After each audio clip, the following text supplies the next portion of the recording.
warahmatullahi wabarakatuh. Waalaikumsalam. Ini kan bertugas nggak tadi? Oh, pakaiannya sudah disiapkan?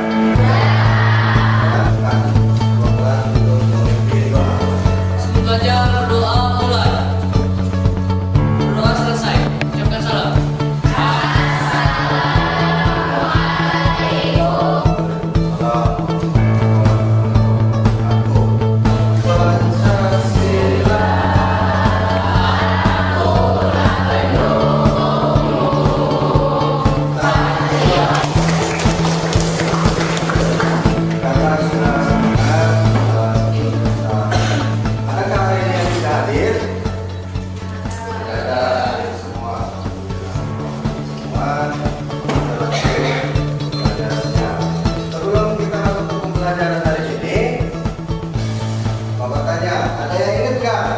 Pelajaran aku kemarin masih kelas 8. Pembelajarannya adalah tentang Pancasila sebagai dasar negara dan pandangan hidup Bangsa. Sekarang Pancasila sebagai dasar negara. Ada yang bisa menjawab? Pak, Ya. yaitu Pancasila dijadikan untuk mencapai tujuan nasional dan ada petunjuk aktivitas kehidupan bangsa Indonesia dalam keseharian. Ya. Siapa mau lihat? Tepuk tangan. Apa Pancasila sebagai pandangan hidup bangsa? Pancasila sebagai pandangan hidup bangsa yaitu semua aktivitas itu harus sesuai dengan Pancasila. Tindakan kita sebagai anak bangsa, anak sekolah harus sesuai dengan Pancasila. Contohnya apa? Disiplin, bekerja sama, religius. Jadi pengamalan Pancasila. Berdoa itu kan menunjukkan kita adalah seorang yang religius. Mengharapkan pertolongan yang puasa. Apa maksudnya pembelajaran ini dilakukan? Apa tujuannya? Perilaku beriman dan bertakwa dalam pembelajaran, kemudian nilai-nilai Pancasila sesuai perkembangan zaman dalam berbagai kehidupan. Mengidentifikasi itu adalah mengenali. Nanti kan kalian mengenali sama mengenali dari materi yang ada di buku paket dan searching Google juga. Mengenali perkembangan pengamalan Pancasila sebagai pandangan hidup dan Pancasila sebagai apa? Sebagai dasar. Itu ada kaitannya tidak dengan pembelajaran hari ini? Ada. Kaitannya adalah sama-sama membahas tentang Pancasila sebagai pandangan hidup. Nanti di sini akan dijelaskan secara terperinci contoh-contoh penerapan Pancasila pada awal kemerdekaan. Itu ada siklusnya, ada fase-fasenya. Awal kemerdekaan itu banyak sekali rangkaiannya dan banyak sekali tantangannya terhadap Pancasila itu sendiri. Nah, sebelum kita masuk ke sana, saksikan dulu video ini.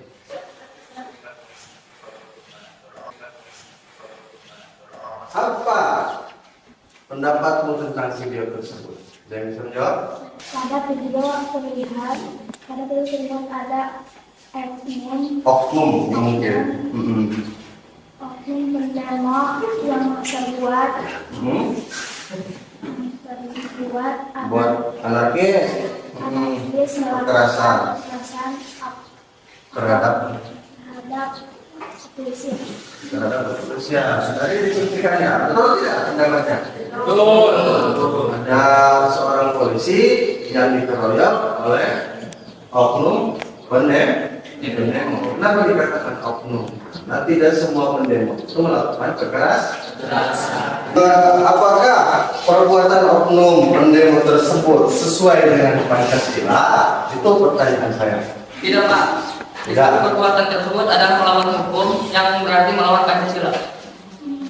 Perbuatan tersebut adalah perbuatan melawan hukum yang berarti melawan Pancasila. Pancasila. Ada upaya-upaya untuk menggantikan Pancasila sebagai dasar negara. Nah, Ini kan Pancasila ini sudah final, ya. Apa artinya sudah final? Sudah disepakati oleh founding father bangsa Indonesia. Siapa itu founding father? Adalah para pejuang pendiri negara ini.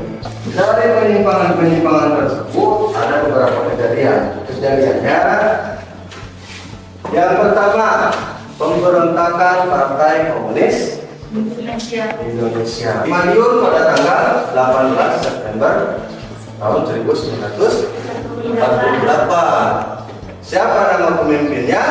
Musso. Tujuannya apa? Tujuannya mendirikan negara Soviet. Soviet mana? Soviet Indonesia. Jadi terdoktrin, terpengaruh oleh pendidikan di Soviet itu. Pendidikan apa di sana? Ya pendidikan tentang komunisme. Komunisme itu pahamnya ateis. Dalam komunisme di Soviet dulu itu ateis. Stalin itu anti Tuhan. Ateis itu anti Tuhan yang sangat menghina sekali kepada agama. Contoh negara-negara yang sudah hancur dengan paham seperti ini disebutnya paham khilafah. Di buku paket tidak ada. Pahamnya paham khilafah Islamiyah, ingin mendirikan negara Islam. Negara mana yang menjadi korban? Seperti negara Suriah. Sebelah negaranya belum lantas. Padahal mereka Islam sesama Islam. Karena Islam mereka itu Islamnya keras, jadi kalau tidak sama dengan pemahaman mereka dan pemahaman agama mereka, itu beda. Dolar bina halal darahnya, kalau dibunuh tidak apa. Seperti terjadi pemboman di Indonesia, itu seperti itu pahamnya itu. Seperti bom Bali, bom Sarina, Tamrin, menganggap apakah yang di bom itu yang meninggal hanya orang non-Muslim? Tidak, semuanya jadi korban.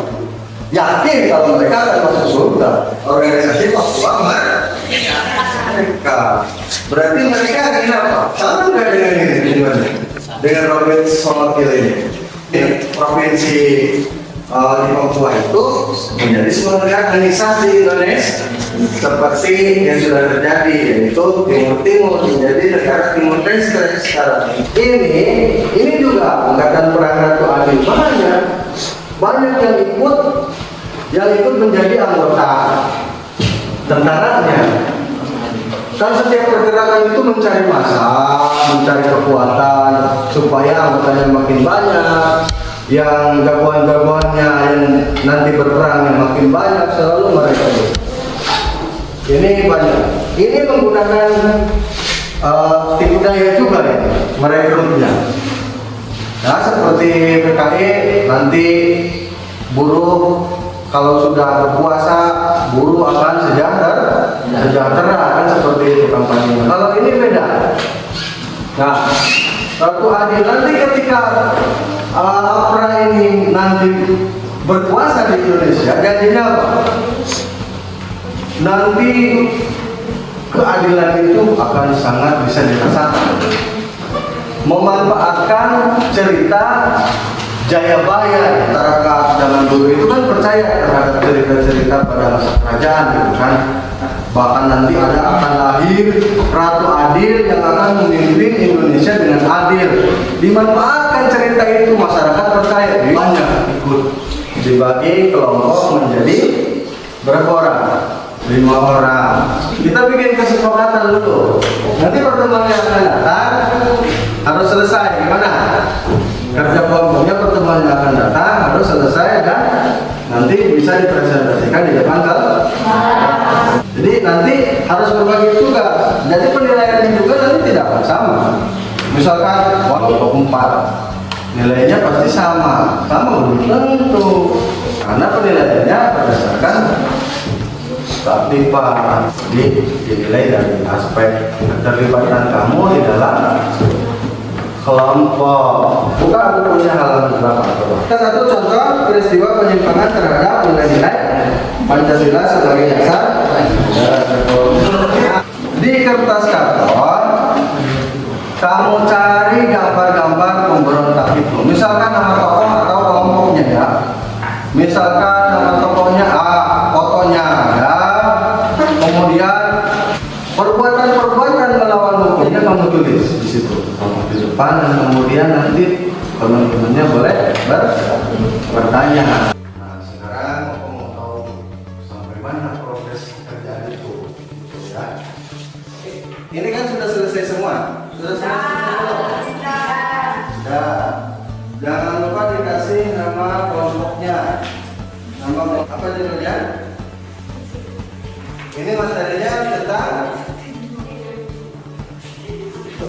nama kelompoknya ditulis. Kemudian yang rajin bertanya juga dari kelompok mana Bapak akan tulis. Silakan ditampilkan hasil kerjanya. Semangat untuk kelompok 1.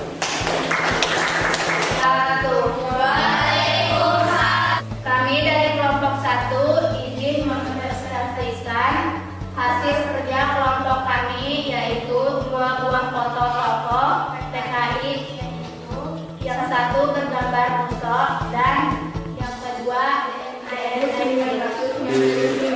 adalah seorang pemimpin senior di Pulau Belitung.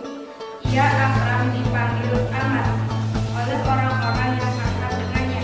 Aidin mendapat pendidikan dalam sistem kolonial Belanda. Itulah yang dapat kami presentasikan. Apakah ada yang mau bertanya? Silakan yang mau bertanya.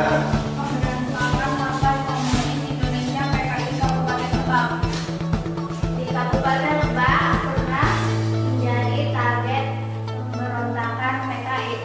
Memberontak di Kabupaten Lebak adalah Syekh Muhammad, yaitu merebut Keresidenan Banten dan menggantinya dengan Dewan Pemerintahan Rakyat model Soviet tersebut. Yang menjadi korban utama dari pemberontakan PKI di Kabupaten Lebak adalah Bupati ke-8 Raden Tumenggung Karniwinamun.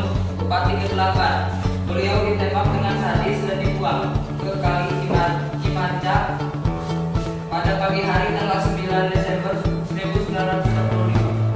Karena ini banyak lagi ada apa yang melatar belakang pemberontakan tersebut. Memulihkan kekuasaan yang sah atau maka Kabupaten Lebak untuk diganti menjadi Dewan Pemerintah Rakyat Kabupaten model Soviet. Mohon maaf kurang lebihnya. Wassalamualaikum warahmatullahi wabarakatuh. Ya, sikap dan sikap spiritual ya. Kalian tidak usah menulis lagi, tetapi tinggal sedikit-sedikit saja. Ya. Kalau selalu adalah aman. Ya kan?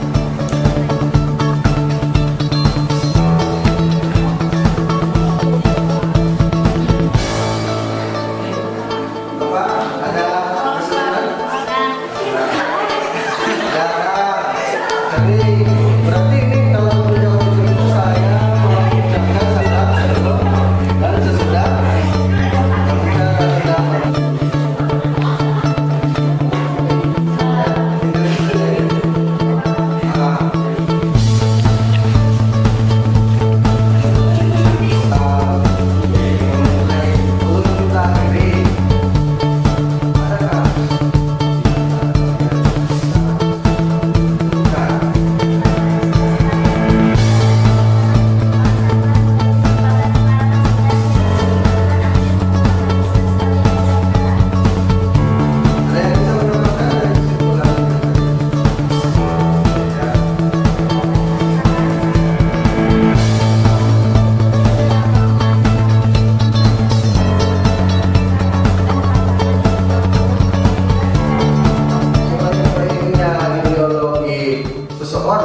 jika terpengaruh dengan pendidikan, misalkan sekolah di mana ideologinya berbeda, kemudian setiap hari diisi dengan ideologi yang salah, maka lama kelamaan akan salah juga. Mungkin hanya itu yang bisa sampaikan. Kurang lebihnya mohon maaf. Assalamualaikum warahmatullahi wabarakatuh.